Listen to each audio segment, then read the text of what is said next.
Hi friends, a very warm welcome back to my Investing in Cryptocurrencies for Beginners series. This is video number 5 where we're going to be talking about 5 crypto terms and phrases you absolutely need to know if you were to get anywhere with making money in cryptocurrency. When I first entered the world of crypto and investing a few years ago, I lost so much valuable insights and information given to me by others through YouTube or blogs by simply not understanding what they were talking about. All it would have taken would be a video like this where it laid out all of these terms in plain English to get me started. So here we go. If you like and appreciate this kind of content and want to learn more about how you can live happier, richer and more productive lives, do yourself a favour if you haven't already, hit the subscribe button below and don't miss out on any of the content that we post up on this channel. As usual, this video is for information purposes only and should absolutely not be used as financial advice in the slightest. These are the 5 crypto terms and concepts that we are going to be talking about today. First one, bull market versus bear market. So you may hear a lot of people referring to groups known as bulls or bears. This is to do with how well the market is performing. A bull market is a market on the rise and where the conditions of the market are generally favourable. A bear market exists when the market is receding and where most of the stocks or assets are declining in value. So in essence, a bull market is where you're making lots and lots of money, and a bear market is when you're losing lots and lots of money. Not unless you're clever about it. In this case, all cryptocurrency, the bull and bear markets generally depend on how Bitcoin is performing. Let me show you a graph, I'll put it up here, of Bitcoin's price since its inception. See if you can determine where we entered the bull market and where we entered the bear market. In an ideal world, you enter your position at the bottom of the bear market and exit at the top of the bull market. That being said, it's near impossible to time this exactly without a lot of luck, and that's half the fun of it anyway. So now you know what a bull and a bear market is. Let's move on to number 2, miners and mining. When I first entered the world of blockchain, it was hard enough to understand as it was, but then people started talking about these guys called miners. I had thought that miners hammered the final nail into my crypto coffin until someone explained miners to me using a simple and very understandable comparison. People compare Bitcoin to gold because they have very similar properties. Let's stay with this for a second. To get gold, you need to dig deep into the ground and mine it. With Bitcoin, you have to do the exact same thing. Except instead of people wearing a helmet and using a pickaxe, you have these people running these very long and complex mathematical equations on their machines. Solve the equation and you get rewarded Bitcoin. Miners are important because number 1, they uncover new Bitcoin, and number 2, they contribute heavily to the supply and demand dynamics of the market.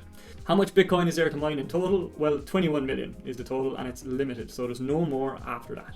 Up until now, at the point of recording, we have just mined short of 19 million Bitcoin. So you might be saying at this point, well, miners won't exist anymore after a couple of years and the rest of the Bitcoin is going to be dug up. Like I was, you would be wrong. The last Bitcoin is predicted to be mined in 2140. Why is it going to take so long? Because the more Bitcoin is mined, the longer the equations and the computational requirements to solve them get. Back in the day, you'd be doing very well mining Bitcoin on your laptop, but these days you almost have to have a designated mining center with thousands of computers and machines running at the exact same time, very, very quickly in cold conditions for optimal efficiency. So yeah, do your research before you become a miner. Okay, next up we have decentralized network and DeFi. So DeFi itself has been around for the last couple of years and it is short for decentralized finance. Before I go any further into DeFi, I need to explain the concept of a decentralized network. Let's keep this very simple. If you think of our banks, they operate in what's called a centralized network. If I want to send money to my dog, the banks act as an intermediary to make sure that I have enough funds required to make the transaction, that my dog has a bank account and that it can be done, etc. Visually, you can think of this as the bank being at the center of the whole transaction. And if they don't operate, the chain is broken and my dog is limited to the market branded dog food for the next few weeks. A decentralized network is one that doesn't need our banking buddies' involvement. Instead, it can operate by itself because every member of the network, i.e. all of the other Darraghs and dogs out there, have a ledger and a list of records, and everybody can verify if I have enough money to send to my dog or not. So there is no central body controlling the system. DeFi, or decentralized finance, is effectively this principle applied to the world of finance. I know my example was about finance, but it's the easiest way to explain it. Think about it. A world where we don't rely on central financial intermediaries such as banks or brokerages or exchanges. No corruption, everything is safe, it's transparent. Sounds pretty good to me.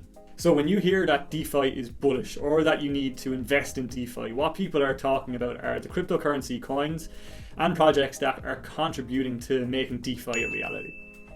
Okay, next up we have NFTs, which became very, very big towards the start of this year and the end of last year's. They're a very new concept and they're after getting an awful lot of hype. NFT stands for non-fungible tokens.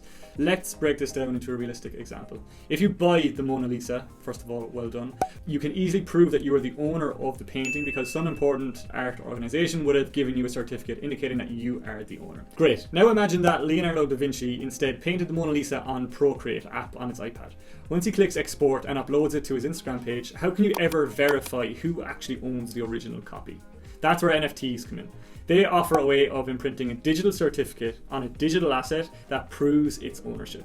That way, Leonardo da Vinci, or Leonardo DiCaprio, whoever it is, can use the NFT technology to what they call mint his artwork and forever be the owner until he sells it for a couple of quid on eBay.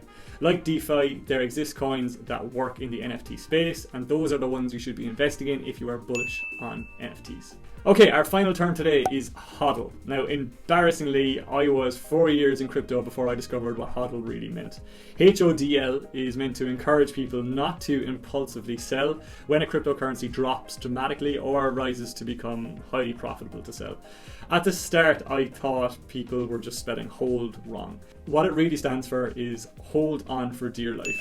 Needless to say, there are so many more cryptocurrency terms and phrases that can be used, but those are the main ones that I felt were most relevant to people starting off. Sadly, for the time being, that is all I have planned for this cryptocurrency series for beginners, but don't click off just yet. If you did genuinely like the content I talked about in the last few videos and want me to make more, because there's plenty more to talk about, please let me know in the comments down below and I will be on it like a car bonnet. If you haven't watched the other videos in the cryptocurrency series, I will link them here so you can watch them and give me your judgment. And if you want to learn more about how we can live happier, richer and more productive lives, I'll link some of my other content down below. Don't forget to do yourself a favour and subscribe to the channel so you don't miss out on any content that we put out. Until the next one, so on.